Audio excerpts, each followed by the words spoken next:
அரவெண்டாக்ஸ் நேயர்களுக்கும் தாய் தமிழ் உறவுகளுக்கும் இனிய போகி திருநாள் நல்வாழ்த்துக்கள் மற்றும் பொங்கல் திருநாள் நல்வாழ்த்துக்கள். இந்த போகியில் தீயதை எரித்து நன்மையை புகட்டும் வண்ணம் இந்த போகி எல்லாருக்கும் அமையணும் அப்படின்னு கேட்டுக்கிறேன். அது மட்டும் இல்லாமல் எல்லாரும் நம்மளுடைய தமிழ் பொங்கலை இந்த ஆண்டு சீரும் சிறப்புமாக கொண்டாடுங்கள். உழவர் திருநாள், தமிழர் திருநாள், தமிழர் பாரம்பரியத்தை கற்பிக்கக்கூடிய ஒரு நன்னாள்.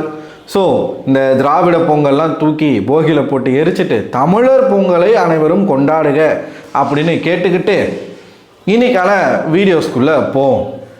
என்னடா திடீர்னு அரசியல்லாம் பேசுகிற மாதிரி இருக்கே அப்படின்னு பார்த்தீங்கன்னா, இதுக்கப்புறம் ஒரு அரசியல் சேனல் பாலிட்டிக்ஸ் சம்மந்தமாக ஒரு சேனல் ஓப்பன் பண்ணலாம் அப்படின்ற ஒரு ஐடியாவில் இருக்கேன். ஸோ நீங்கள் சொல்லுங்கள், பண்ணலாம் அப்படின்னா நம்ம பண்ணுவோம். நிறைய எலெக்ஷன் வருது, எலெக்ஷன் சம்மந்தமாக நிறைய விஷயங்கள் பேசலாம்.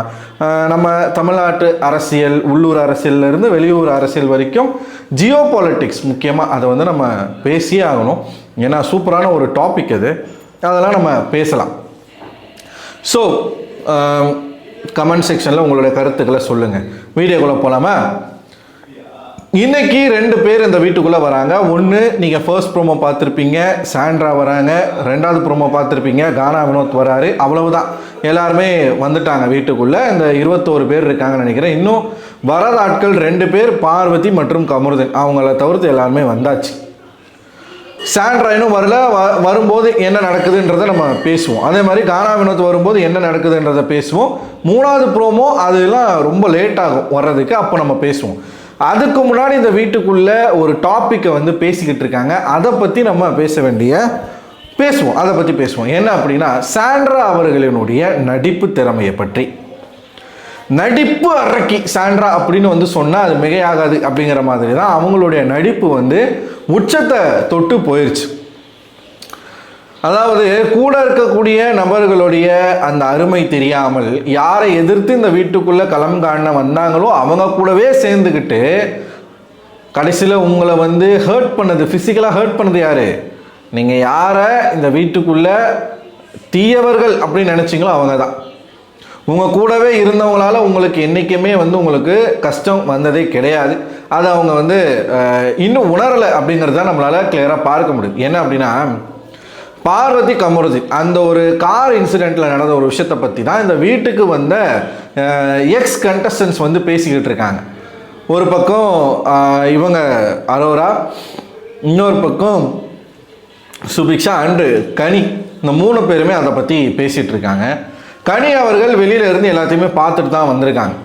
சாண்ட்ரா அவர்கள் திவ்யா கிட்ட நடந்துக்கிட்ட ஒரு விஷயம் இருக்குல்ல, அதாவது சாண்ட்ரா அவர்களுடைய எவிக்ஷன் அப்போ ஒரு விஷயம் ரொம்ப கேவலமாக அதாவது இதுக்கு எப்படி ஒரு முட்டு கொடுக்குறானுங்க அப்படின்னு பார்த்தீங்கன்னா, திவ்யா சொன்னாங்களாமா, வெளியில் போன பிறகு நான் இவங்களோட டச்சே வச்சுக்க மாட்டேன் அப்படின்னு சொன்னாங்களாமா. அதனால் கட்டி பிடிக்கலையாம். நீங்கள் உங்கள் சொந்த புருஷனோட இன்னொரு பொண்ணை, அந்த பொண்ணுக்கு ஒரு வாழ்க்கை இருக்குது, அதை நீங்கள் யோசிக்காமல் உங்கள் புருஷனோட நீங்கள் அந்த பொண்ணை சேர்த்து வச்சு பேசுவீங்க. உங்ககிட்ட அந்த பொண்ணு எப்படி வெளியில் டச் வச்சுக்கும்? நாளைக்கு உங்கள் கணவரோட அவங்க பேசுகிறாங்க அப்படின்னா அதை வச்சு நீங்கள் ஒரு விஷயத்த பண்ண மாட்டீங்கன்னு என்ன நிச்சயம்? அந்த பயத்தில் தான் அவங்க சொன்னாங்க.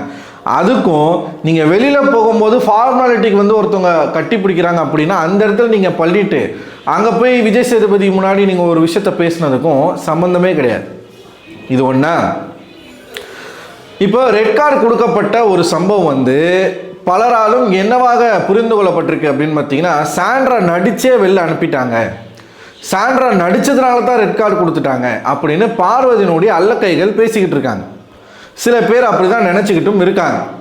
ஆனால் ரெட் கார்டு கொடுக்கப்பட்டதுக்கான காரணம் கமருதன் மற்றும் பார்வதியினுடைய ஆக்ஷன்ஸ்னால மட்டும்தான். ஆனால் அது வேற, ரெட் கார்டு கொடுத்தது வேற, அதுக்கப்புறம் சாண்ட்ரா பண்ண ஒரு பர்ஃபார்மன்ஸ்ன்றது வேற. சாண்ட்ரா அவர்கள் காரில் இருந்து கீழே விழுந்த உடனே அவங்களுக்கு ஒரு பேனிக் அட்டாக் வந்துச்சு. அது ஃபிக்ஸ்னு அங்கே இருக்கிறவங்களாம் அப்போ புரிஞ்சுக்கிட்டாங்க. பேனிக் அட்டாக் வந்துச்சு அப்படிங்கிறது உண்மை.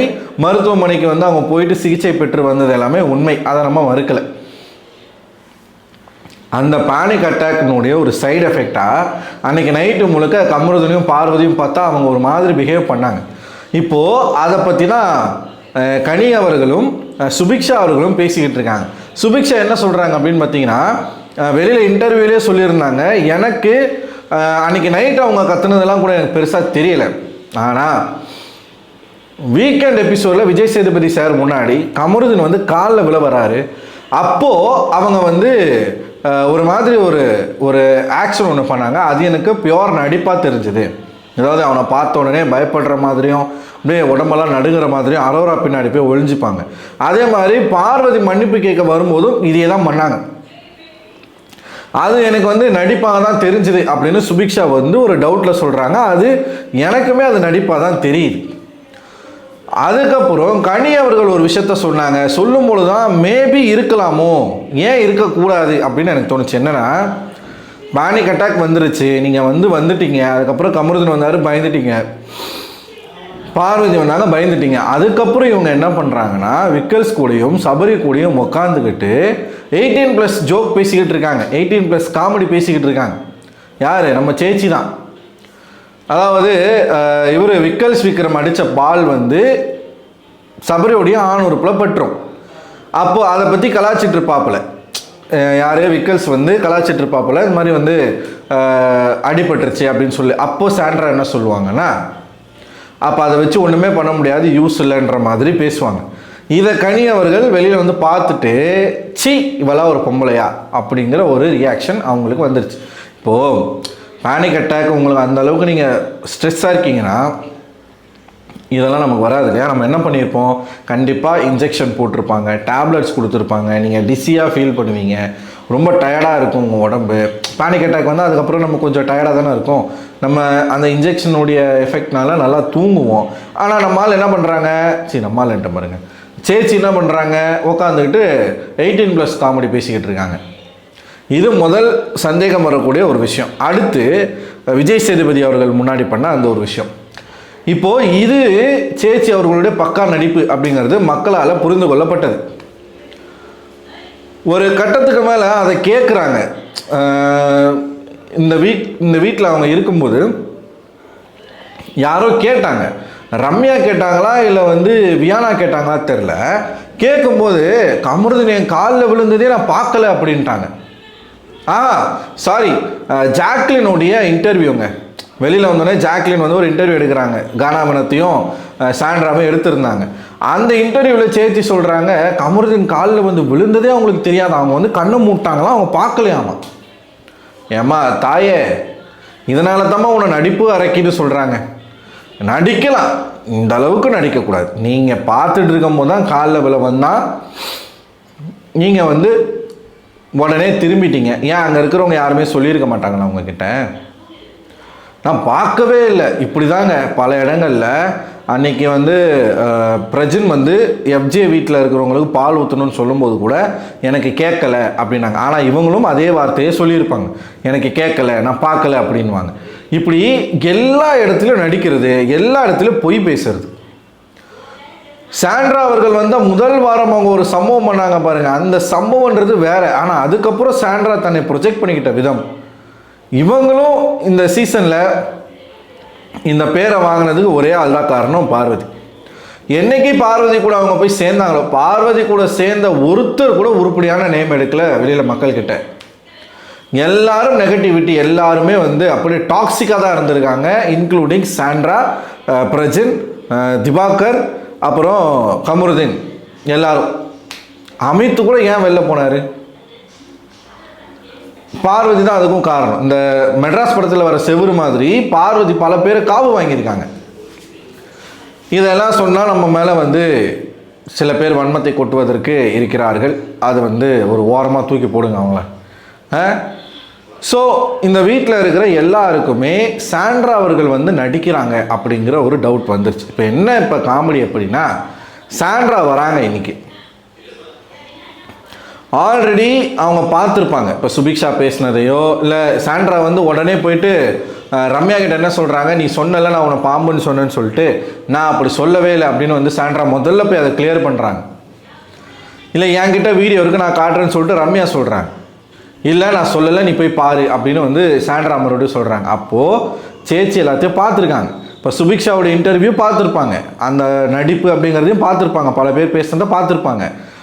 வந்து என்ன இப்போ பிரஜினும் இருக்காப்புல, பிரஜின்கிட்ட வந்து ப்ரொப்போஸ்லாம் பண்ணுறாங்க, பார்க்குறதுக்கு ரொம்ப கிரிஞ்சாக இருக்குது.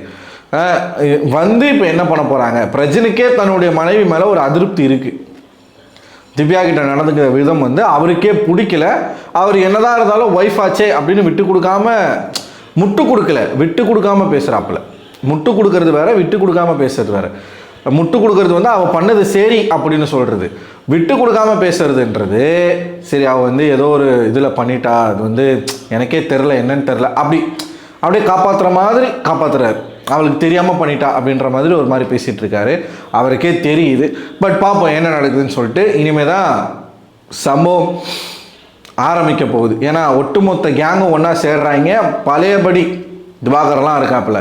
திவாகர் வந்து இப்போ தான் திவ்யா கிட்ட பயங்கரமான ஒரு பிரச்சனைலாம் பண்ணி அந்த ஒரு இன்சிடெண்ட் ஓஞ்சு போயிருக்கு. போக போக என்னெல்லாம் நடக்குதுன்றதை பார்ப்போம். நீங்கள் என்ன நினைக்கிறீங்க? உங்களுடைய கருத்துக்களை மறக்காமல் கமெண்ட் பாக்ஸில் கமெண்ட் பண்ணுங்கள். அண்ட் நம்மளுடைய பொலிட்டிக்கல் சேனல் பற்றி உங்களுடைய கருத்து என்ன? இந்த நம்ம சேனல் வந்து எப்படி சொல்கிறதுனா, நான் முன்னாடியே சொல்லிட்டேன், டெத் ஆயிடுச்சு. இந்த சமயத்தில் எல்லாருக்குமே வியூஸ் நல்லா போயிட்டுருக்கு. நம்ம சேனலுக்கு வியூஸ் போகல அப்படின்றதுக்கு நான் தான் முழு காரணம். நான் தான் கொஞ்சம் பொறுமையாக இருந்து பிக் பாஸ் முடிஞ்ச பிறகு நான் ஒரு டெஸ்டிங் பண்ணியிருக்கணும். பட் நான் வந்து இப்போயே ஒரு முடிய போது இந்த டைம் நம்ம பண்ணால் கரெக்டாக இருக்கும் அப்படின்னு நினச்சி நான் பண்ண ஒரு விஷயம் வந்து சேனலுடைய ஹெல்த்தை வந்து ஸ்பாயில் பண்ணிடுச்சு. ஸோ இதை மீட்டுருவாக்கம் பண்ணணும் அப்படின்னா அதுக்கு எனக்கு உங்களுடைய உதவி தேவை. தயவுசெய்து இந்த வீடியோவை ஷேர் பண்ணுங்கள். பார்க்குற எல்லோரும் கொஞ்சம் லைக் பண்ணுங்கள். யார்கிட்டலாம் ஹைப் பண்ணுறதுக்கான பாயிண்ட்ஸ் இருக்கோ கொஞ்சம் ஹைப் பண்ணி விடுங்க. ஒரு 2-3 வீடியோ நமக்கு வந்து ஓடுனா போதும், சேனல் வந்து பழைய நிலைமைக்கு வந்துடும். ஏன்னா இப்போ நம்ம ஃபினாலே ரேஸில் இருக்கோம், டைட்டில் ரேஸில் இருக்கோம். நிறைய கருத்துக்கள் வந்து ஷேர் பண்ணணும். எனக்கு வந்து சுத்தமாக எதுவுமே ஓட மாட்டேதுன்றதுனால என்னால் எனக்கு பேசுகிறதுக்கே வந்து ஒரு மாதிரி இருக்குது. ஸோ நான் வந்து இருந்தாலும் பரவாயில்ல, கண்டென்ட் வந்து இன்க்ரீஸ் பண்ணலான் இருக்கேன். நேற்றும் ஓரளவுக்கு நான் இன்க்ரீஸ் பண்ணியிருக்கேன்னு நினைக்கிறேன். இன்றைக்கும் நிறைய கண்டென்ட் வரும். ஸோ கொஞ்சம் பார்த்து சப்போர்ட் பண்ணிங்கன்னா நல்லாயிருக்கும். அடுத்த ஒரு வீடியோவில் உங்களை சந்திக்கிறேன். அதுவரை உங்களை பொறுத்து விடைபெறுவது நான் அரவிந்தன்.